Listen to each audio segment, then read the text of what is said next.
নমস্কার, আপনারা দেখছেন কড়া খবর। এখন কড়া খবরে দেখুন, পশ্চিমবঙ্গের প্রতিষ্ঠাতা ভারত কেশরী ডক্টর শ্যামাপ্রসাদ মুখোপাধ্যায়ের ১২৫তম জন্মবার্ষিকী পালনে NFGIO BMS। আজ ৬ই জুলাই পশ্চিমবঙ্গের প্রতিষ্ঠাতা ভারত কেশরী ডক্টর শ্যামাপ্রসাদ মুখোপাধ্যায়ের ১২৫তম জন্মবার্ষিকী। আজকের দিনটিকে গভীর শ্রদ্ধার সঙ্গে পালন করল national federation of general insurance employees ও ভারতীয় মজদুর সংঘ বা BMS।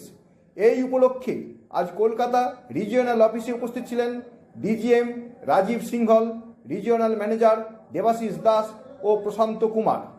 অন্যতম মুখ্য বক্তা হিসেবে উপস্থিত ছিলেন ডক্টর শ্যামাপ্রসাদ মুখার্জি অনুশীলন সমিতির সভাপতি Subhash Chandra Guha, national federation of general ইন্স্যুরেন্সের president Debasish Banerjee, general secretary Ranjan Saha, all India সাময়িক সাজনের working president Sayak Som, all Bengal insurance incharge BMS ও BRICS member Himadri Bhattacharya, Debottam Pan, general secretary BMS Kolkata জেলা, Montu Tewari, general secretary Indian railway unit, Asitabh Saha সহ জেনারেল ইন্স্যুরেন্সের অন্যান্য পদাধিকারী ও সদস্যবৃন্দা।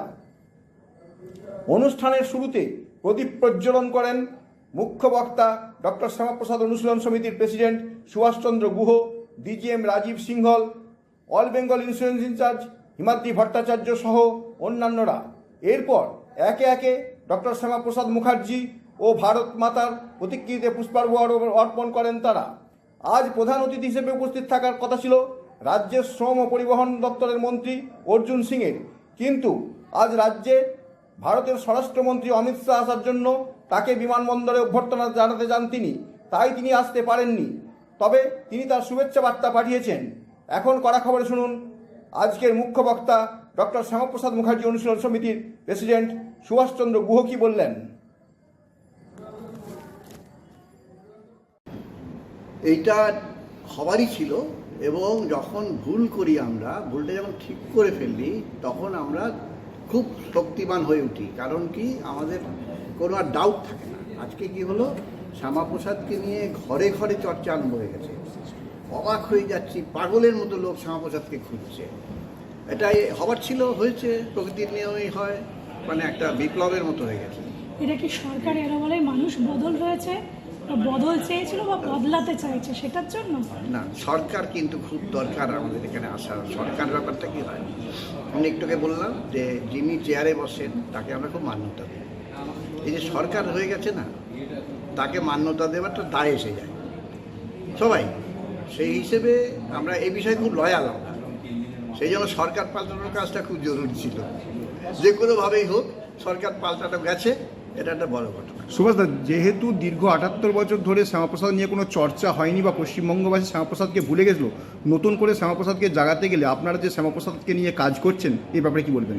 আমাদের নতুনভাবে গবেষণা করছেন অনেকেই, তারা নতুন নতুন ছোটদের জন্য বিভিন্নভাবে বই তৈরি করছেন। কুইজ হবে আগামী দিনে, পুরো শীতকাল জুড়ে সারা বাংলা জুড়ে প্রচুর অনুষ্ঠান হবে, তার সঙ্গে খেলাধুলো সব কিছু হবে শ্যামাপ্রসাদের নামে।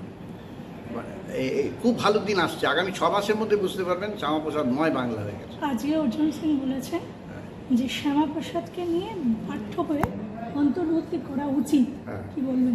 অন্তর্ভুক্তি হবে, শ্যামাপ্রসাদ পাঠ্য বইয়ে অন্তর্ভুক্তি হবে। এগুলো একটু ট্রানজিশনের সময় লাগে। আর যেহেতু নতুন সরকার এসেছে, আর সেই নতুন সরকারের কাছে আপনাদের তো নিশ্চয়ই একটা দাবি থাকবে, বিশেষ করে শ্যামাপ্রসাদকে নিয়ে যখন চর্চা করছেন। আমরা জানি মাননীয় মুখ্যমন্ত্রীর বাবা এই শ্যামাপ্রসাদের চর্চা কেন্দ্রের প্রধান, সেখানে আপনি জনসংযোগ আধিকারিক হিসেবে রয়েছেন, এ ব্যাপারে কি বলবেন? সাধারণভাবে মুখ্যমন্ত্রী এখন খুব ব্যস্ত এবং উনি ওনার মতো কাজকর্ম করছেন। যখন দরকার হবে আমাদের মুখ্যমন্ত্রীর সঙ্গে টাকা হয়ে যাবে, সরকারি মদত টদত যা লাগবে হবে আশা করি। আর আজকে কি মেসেজ পাঠাবেন সাধারণ বঙ্গবাসীর কাছে? মেসেজ পাঠাবো যে জন্মদিন পালন করা মানে, তাকে স্মরণ করা মানে তার আদর্শটাকে ভেতরে নেওয়া, একটুখানি অল্প যে যেমন পারবো তার আদর্শটা নিয়ে বিচ্ছিন্নতার রাজনীতি, ভেদ বুদ্ধির রাজনীতি, ছোট বড় রাজনীতি, এক্সক্লুশনের রাজনীতি, ও আমার থেকে বেশি উপযুক্ত, ওকে আমি জায়গা দেবো না, ও আমাকে ছাপিয়ে বেরিয়ে যেতে পারে, এটার থেকে মুক্তি ঘটাতে হবে। সুভাষচন্দ্র গুহর পর আমরা চলে যাব all Bengal insurance incharge BMS ও ব্রিক্স কমিটির মেম্বার হিমাদ্রি ভট্টাচার্যের কাছে।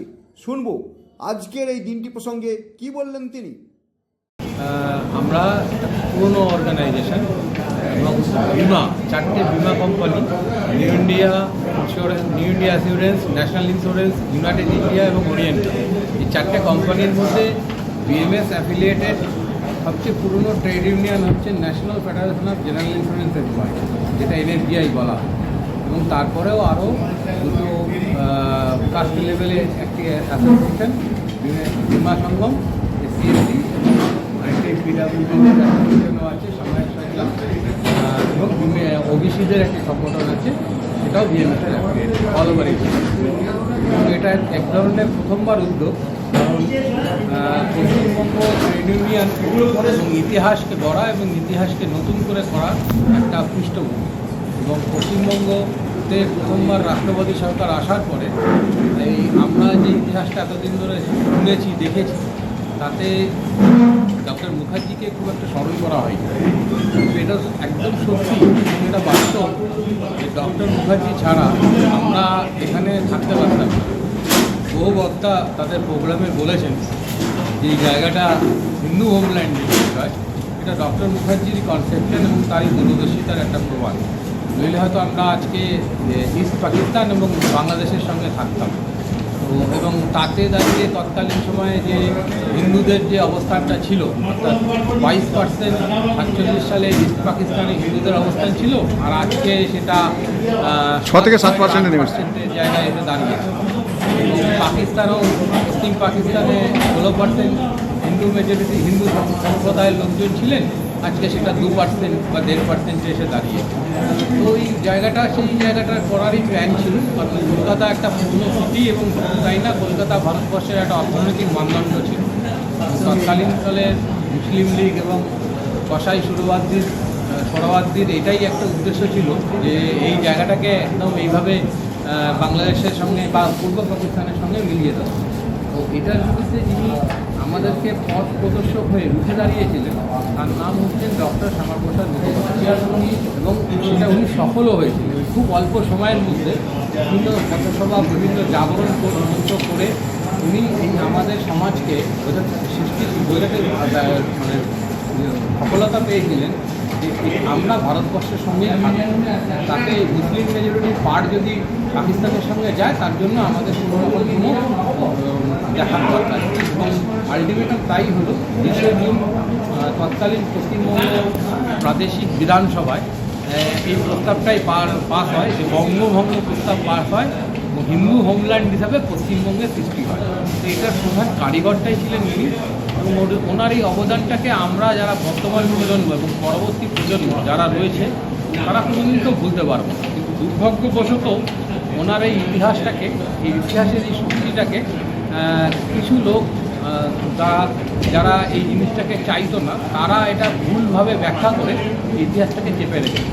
কিন্তু 4ই মে যে পশ্চিমবঙ্গে রাষ্ট্রবাদী সরকার আসার পরে ডক্টর শ্যামাপ্রসাদ মুখোপাধ্যায়ের জন্মজয়ন্তীতে ছুটি ঘোষণা এনআইএতে, এটা একটা বড় পাওনা আমাদের সবার।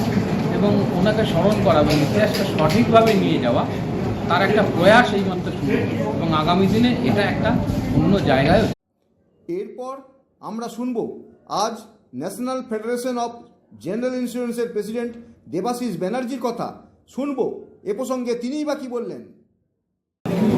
আমরা 2016 সালে আমাদের যে parent body national federation of general insurance employees, তারা বিএমএসের অ্যাপ্লিকেশন নিয়েছে, এবং সেই দিন থেকে আমরা শপথ নিয়েছিলাম যে রাষ্ট্রের জন্য আমরা যে কাজ করব, আমাদের সংগঠনের জন্য যে আমরা কাজ করব, সেইটাকে কিন্তু আমরা উচ্চ শিখরে নিয়ে যাব। আজকে আমরা গর্বিত যে কলকাতার বুকে দাঁড়িয়ে আজকে ডক্টর শ্যামাপ্রসাদ মুখার্জির 125তম জন্মদিবস আমরা পালন করছি আমাদের ইউনিয়নের ব্যানারের তলায়।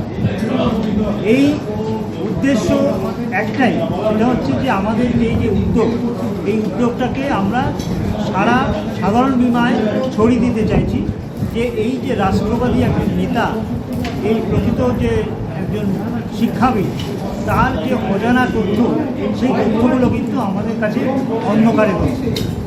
তাকে মানুষের কাছে নিয়ে আসা, মানুষের তার যে ভাবনা, সেই ভাবনাটাকে পরিপুষ্ট করা এবং আগামী দিনে আমরা তার আদর্শেতে সমৃদ্ধ হতে পারি, এর জন্যই আমরা এই অনুষ্ঠানটা করলাম। এই অ্যাওয়ারনেসটা দেবাশিস ব্যানার্জির পর আমরা চলে যাব national federation of general insurance employees ইউনিয়নের জেনারেল সেক্রেটারি রঞ্জন সাহার কাছে। শুনবো কি বললেন তিনি। আমাদের ভারত কেশরী শ্যামাপ্রসাদ মুখার্জির 125তম জন্মবার্ষিকীতে আমার সংগঠনের তরফ থেকে আমি তাকে সশ্রদ্ধ প্রণাম জানাই। আপনারা এতক্ষণ শুনলেন তিনি শুধু একজন রাজনীতিবিদ ছিলেন না। আপনারা এতক্ষণ নিশ্চয়ই বিভিন্নভাবে এবং আপনাদের যতটুকু ভারত কেশরী শ্যামাপ্রসাদ মুখার্জি সম্বন্ধে আপনারা এতদিন যতটুকু ওয়াকিবহাল ছিলেন তাতে আপনারা নিশ্চয়ই অবগত হয়েছেন। উনি একদিকে ছিলেন একটা বিশিষ্ট আইনবিদ, বিশিষ্ট শিল্পোদ্যোগী। উনি শিল্পপতি ছিলেন না, উনি ছিলেন শিল্পোদ্যোগী। উনি ইন্ডাস্ট্রিয়াল মিনিস্টার হয়েছিলেন এবং উনি ছিলেন একটা দূরদর্শী মানুষ এবং একজন নিবেদিত প্রাণ দেশ সেবক। 1947 সালে যখন দেশ স্বাধীনতা পাচ্ছে, আপনারা পূর্ববর্তী বক্তাদের কাছ থেকে শুনেছেন, একটা গভীর চক্রান্ত সৃষ্টি হয়েছিল পশ্চিমবঙ্গকে পাকিস্তানের সঙ্গে নিয়ে যাওয়ার জন্য। আমরা এটা অস্বীকার করছি না আজকে এই ভারত কেশরীর জন্মদিনে যে শুধুমাত্র উনি পশ্চিমবঙ্গকে পাকিস্তানে যাওয়ার হাত থেকে আটকেছিলেন, এই রাস্তা বন্ধ করেছিলেন। বিষয়টা এরকম নয়। বিষয়টা হচ্ছে যে উনি সেই সমস্ত মানুষকে একজোট করতে পেরেছিলেন, যাদের চিন্তা ভাবনায় বোঝাতে পেরেছিলেন যে এই যে বাংলা, তাকে ভারতবর্ষের সঙ্গে যুক্ত রাখার জন্য। না হলে হয়তো আজকের শ্রদ্ধা জ্ঞাপন অনুষ্ঠানে উপস্থিত ছিলেন বিএমএস-এর অসিতাভ সাহা। তিনি কি বললেন তাই শুনবো এবার। সংস্থাকে ধন্যবাদ জানাচ্ছি আমাদের বাইরে থেকে সুযোগ দেওয়ার জন্য এবং এই রকম একটা অনুষ্ঠানে নিজেকে মানে উপস্থিত হতে পেরে আমি গর্বিত বোধ করছি। আমি জানি এই যে জমি, এই যে জায়গা যেখানে আজ আমরা দাঁড়িয়ে আছি, যেখানে আমাদের রূপ, তা আমরা পেয়েছি ডক্টর শ্যামাপ্রসাদ মুখার্জির জন্য। কিন্তু এই ইতিহাস এতদিন সামনে আসেনি। আমাদের স্কুল জীবন বা যে জায়গা থেকে আমরা পড়াশোনা করে এসেছি ডক্টর শ্যামাপ্রসাদ মুখার্জিকে নিয়ে, সেইভাবে কোনোদিন কোনো তার কর্মপদ্ধতি, তার অবদান কোনো কিছুই আজ এতদিন অবধি কিন্তু ইতিহাস সেইভাবে রিফ্লেক্ট করেনি। আজকে ধন্যবাদ আমাদের দেশের সরকার, আমাদের রাজ্যের সরকার এই জিনিসটাকে প্রমোট করে অ্যাকচুয়াল সত্য যে ইতিহাসটাকে সামনে আনতে পেরেছে এবং শ্যামাপ্রসাদ মুখার্জির মতো মনীষীকে, তার জন্য যে আমাদের এই স্থানে আজ থাকা, এই জিনিসটাকে। আজকের শ্রদ্ধা জ্ঞাপন অনুষ্ঠানে উপস্থিত ছিলেন অল ইন্ডিয়া সাময়ক সাজনের ওয়ার্কিং প্রেসিডেন্ট সায়ক সোম। তিনি কি বললেন তাই শুনে নেব এবার।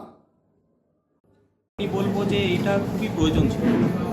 তো এটা প্রথমত একটা আনপ্রেসিডেন্টেড ভাবে হয়েছে, কারণ এটা হওয়া উচিত ছিল কিন্তু আগে হয়নি। ওনার যা contribution for the sake of national integration, কাশ্মীরকে ইউনিফাই করার জন্য, ভারতের শিক্ষা ব্যবস্থা, ভারতের industrialisation, as he was the first industry minister in 1947, ঠিক আছে। নেহেরু ক্যাবিনেটে ছিল, জওহরলাল নেহেরুর বিরোধী ছিলেন, কিন্তু despite that he was inducted in his ministry. ওনার role not just as industry minister, as a freedom ফাইটারও ছিল। উনি ফজলুল হক গভর্নমেন্টের উনি ফিনান্স মিনিস্টার ছিল তখন 1941-এ, ইভেন 1942-তে উনি ওটাকে রিজাইনও করেছিলেন। তার মানে ওনার যে কন্ট্রিবিউশনটা কোনোভাবে একটা ধামাচাপা পড়ে গেছিল ইন দ্য লাস্ট 70-75 ইয়ার্স, ইন্ডিপেন্ডেন্সের পর থেকে। ওনার মৃত্যুর পর থেকেই এটা অনেকটা ধামাচাপা পড়েছিল। গভর্নমেন্ট চেঞ্জের পর এখন আমরা আবার ওনার চিন্তা ভাবনা করছি। ওনার যা ভিশন ছিল, vision for the national integration, nationalism ছিল ওনার ভিশন। আর দ্যাট ইনক্লুডস সব, উনি যে কোনো মুসলিম বিরোধী বা বিরোধী এরকম কিন্তু কিছু না। কারণ উনি যদি মুসলিম বিরোধী হতেন উনি ফজলুল হক গভর্নমেন্টের ফিনান্স মিনিস্ট্রি নিতেন না। তো এরকম কোনো ব্যাপার না, উনি অসাম্প্রদায়িক মানুষ ছিলেন, উনি ন্যাশনালিস্ট মানুষ ছিলেন। আর এরকম আরও প্রোগ্রাম আমাদের অর্গানাইজ করা হচ্ছে। এরকম অর্গানাইজ এখানে এখন নিউ ইন্ডিয়ার এনএসজিআই করেছে, নিউ ইন্ডিয়া প্রিমাইসে। আমরা চাইবো যে ন্যাশনাল করুন, ওরিয়েন্টাল করুন, এলআইসি করুন। এটা জাস্ট স্টার্টিং। এখন ওনার আইডিওলজিটা আমাদেরকে ছড়িয়ে দিতে হবে। আপনি কি আপনার খবর সরাসরি সম্প্রচার করতে চান অথবা আপনার এলাকার খবর দেখাতে চান? তাহলে যোগাযোগ করুন কৃষ্ণপ্রসাদ পাত্র, ফোন নম্বর 8622800252 অথবা 8282860856 এই নাম্বারে, অথবা অর্জুন সেন সিপিআরও, ফোন নম্বর 9433138840 এই নাম্বারে।